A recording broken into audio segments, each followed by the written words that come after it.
Hi, I'm Jacinda, I'm Hunter.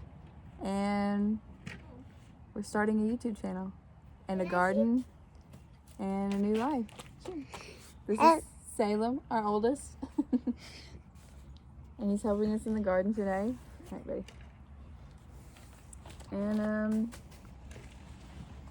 this is uncomfortable, but we have dreams for our family. Oh, this is Saga, our middle child. Say hi. Hi. I'm like a James Chat. Okay, good play, honey. We have to dig. Yep. This is my friend Solomon. Your friend Sullivan, yeah. Papa, this is our kid. Anyways, this is uncomfortable, but we have big dreams for our family and goals to achieve, and it's never going to happen if we don't start somewhere. So this is where we're at.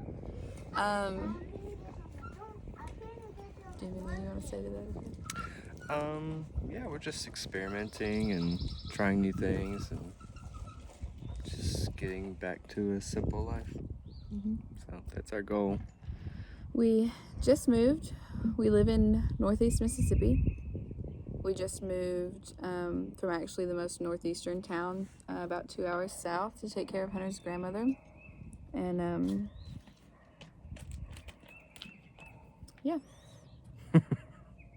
So with that new chapter, we decided to pretty much make a full 180 on our life.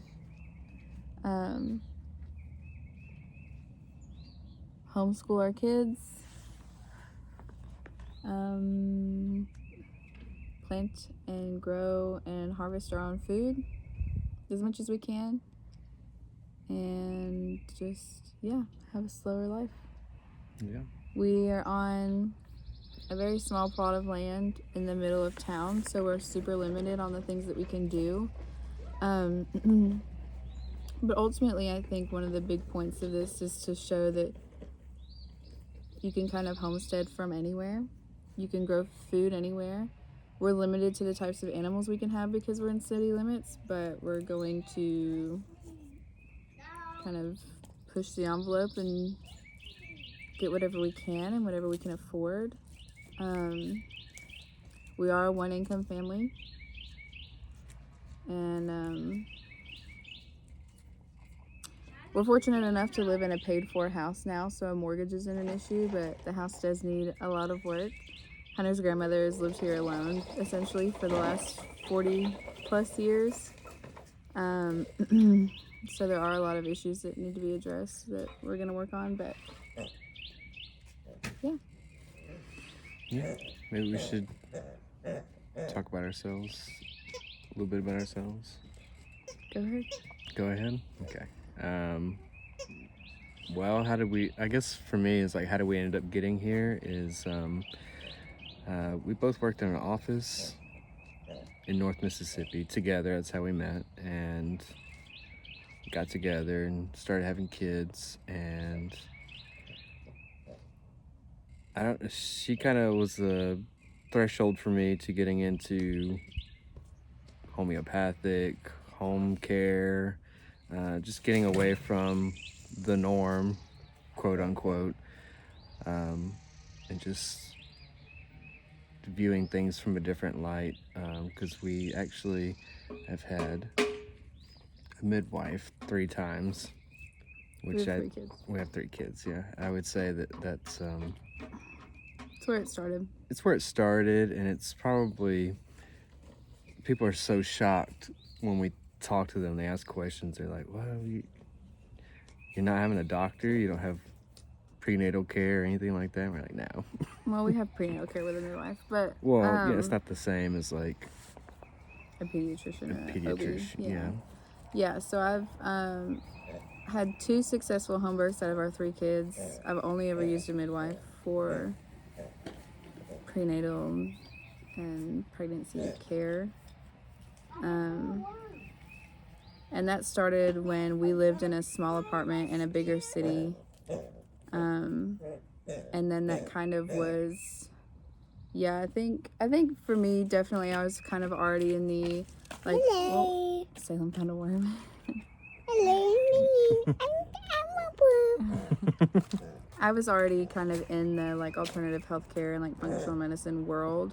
I have a chronic illness that I kind of cured myself of through diet and just educating myself on like the systems in America and like the water systems and what I needed to do to fix that. So that was kind of really the first step for me was, yeah, a doctor said that you can take pain medicine every day.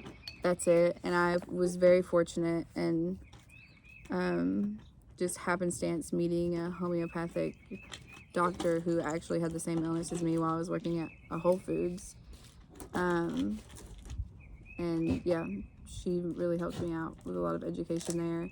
And then, yeah, when Hunter and I got together and we found out we were pregnant with Salem, I was very clear from the beginning that it would be a home birth, and that was really a tough sell on Hunter. But I have a lot of family in medical occupations, and that was a whole nother world to me. That was like something only the Amish did or something. And they were very vocal about the fact that they thought, you know, it was not safe and all that. And unfortunately, I ended up in the hospital with Salem. No, I don't want to say unfortunately. I had Salem in the hospital, but my midwife was by my side the whole time. And then Saga and our youngest Shepherd were both born in our home, and it was no big deal. Yeah. And it was beautiful.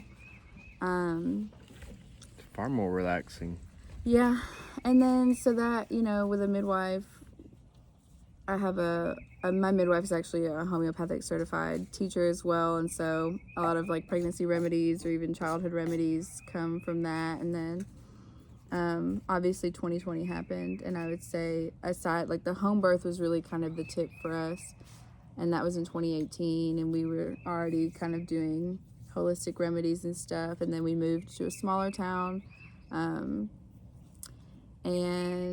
yeah, 2020 we had Saga in February 2020, and then in March is when everything happened. And that's, I think, when our eyes were really, really opened and the huge shift in our lives happened as far as how we want to raise our kids, what we think of our family unit as.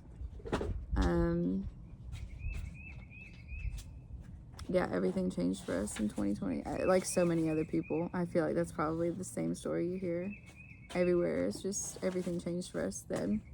Yeah. And so we worked for the same company still, and lucky for us, Hunter got laid off in 2020. And I say lucky for us because I don't think if he did, our life would be what it is now. Yeah, again, we already had 2 kids. We were both working. Our kids were both at home. We kept the kids at home in 2020. Salem went to daycare for a little bit when he was a baby. We brought both the kids home in 2020 while we were working from home. They went back to daycare for a little bit, and then we eventually brought them both home. And that's been that. Yeah. And anyways, so Hunter was laid off in August of 2020. They are growing. And we made the decision that he would start going to school for massage therapy. Again, we were on 2 incomes. We already had kids. When are you ever going to say, like, yeah, now's the time to cut our income in half? Yeah. And luckily, that choice wasn't ours to make. It was given to us, and we said, okay, like, he can get a job at McDonald's or something, because no one was hiring in 2020 either, mind you. Or he can go to school, and that's what he did. So you went to massage therapy school, you became a licensed massage therapist. I did. And he ran his own business for a year. And after a year, we felt like it was time to come here.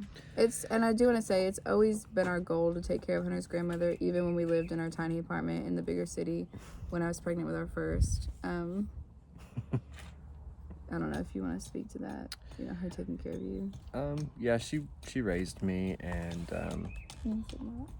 she took care of me growing up, and so we, for the past few years, there's been opportunities for us to try and take care of her, and, you know, nothing ever really panned out. But yeah, after working for years, massage therapist in a different town and running my own business, We had another opportunity come up at the beginning of the year, and we jumped on it, and we just looked at it as a blessing for us and our family. And Well, and I think it's worth saying we never wanted to move here. That's why it never really worked out. We were Yeah. waiting until we got a big enough place to have Daisy come and all this and all that. And finally, we did have the opportunity to buy a bigger place, and we walked away from it because we knew the cost of the mortgage and the property was going to put both of us having to work full time again. Hey, Mommy. And that just, hold on, honey. And that just didn't feel like it aligned with where we wanted to go as a family, where God was leading us to go as a family. And so we walked away from it, lost some money, and came here. Hey, Mommy. Mommy, I made some trees over there. Oh, beautiful. Big trees. So now we're here. now We've we're been here a little less than a month. We still have some boxes to unpack. Unpacking. We are cleaning up a mess.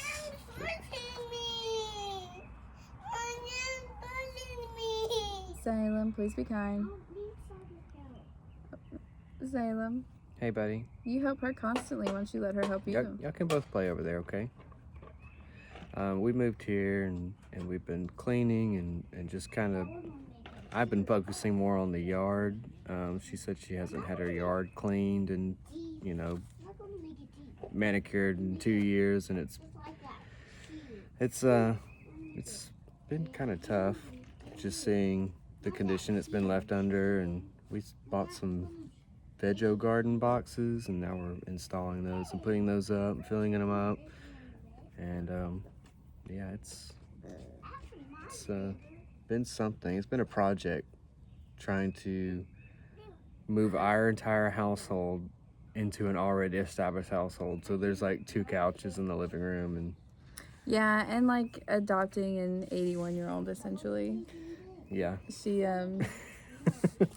She's very sweet. She's still well within her right mind and fully coherent and understands things, but she has a way that she likes for things to be done. I have a way that I like things to be done. So 2 women trying to run the same household is a little difficult, but we're learning and we're getting through it. And yeah, Yeah. I think that catches you up to where we are now. Yeah, and this is just kind of an introduction to us, and over time we'll be showing off our progress and Showing off. not showing off. We'll just be kind of vlogging our experiences, and I guess our focus is our goal is to do a homestead, and hopefully we get there one day. But we're just kind of starting now, and it's from the bare minimum, bare bottom, and yeah, we're just gonna build it up and see where we're If going. nothing else, this will be great for us to look back on one day and see where the yard started, where it is now, whether we live here in 5 years or not, because that's still, it's hard to have a homestead in city limits on like half an acre. Yeah. But we're doing what we can with what we have, and we're very grateful for this opportunity as well. And yeah, I don't know, we both love Mississippi. We both have lived many other places, and we chose to raise our children in Mississippi, and we chose to start a channel in spite of the reputation Mississippi, I think, has with the United States, with the rest of the states. Every place is going to have their issues, but I think Mississippi is beautiful. I think it gets a bad rap. I think it's blamed for a lot of things that aren't necessarily the state's fault. I would say a lot of things are probably untrue. Yeah. I think a lot of things that are said about residents of Mississippi Yeah. are false. I am barefoot right now, but we're not barefoot. She's just grounding. hillbillies. She's just, I'm just grounding. But yeah, we just want to share this amazing place, and hopefully we can take you on adventures that we have outside of the homestead as well. There's a ton of amazing things to do here. I think more people should make Mississippi a vacation spot. It's beautiful. Cost of living is cheap.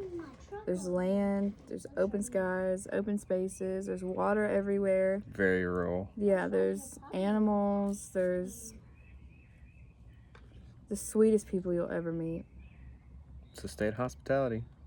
Hospitality state. Sweetest people you'll ever meet. Our new state flag is sick. Yeah. So it's February 28th, and it's currently probably, 70 degrees outside? Yeah. Our kids are in shorts, Hunter's in shorts, and we're working on the garden. Yep. And most other places are covered in snow, I think, right now. So, insane sunsets, the sweetest people ever, the sweetest tea ever. Welcome to Mississippi. Welcome to Stark Acre Homestead. And we hope that you will tune back in for another video.